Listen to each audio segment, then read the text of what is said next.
imkoniyatlari haqida aytib bering. Endi bu obyektimiz ko'p qavatli avtoturargoh bo'lib, avtoturargohimizda 200 ta mashina joylashadi. Bu zamonaviy prezidentimiz o'zi nimalar selektorlarda boshqa yig'ilishlarda aytadi, постоянно bizlar endi bozor katta qilib emas, ko'p qavatli qilib quramiz.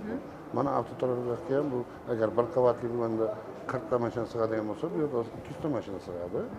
Avtoturargoh 4 qavatli bo'lib, hamma nimalari zamon Yevropa standartlariga mo'ljallangan. Ham proyektlarimiz, boshqa narsalarimiz. Demak, imkon darajasida har qarshi yerdan unumli foydalanish, to'g'rimi? Da, endi baribir qancha necha kvadrat metr joyda joylashgan, necha hozir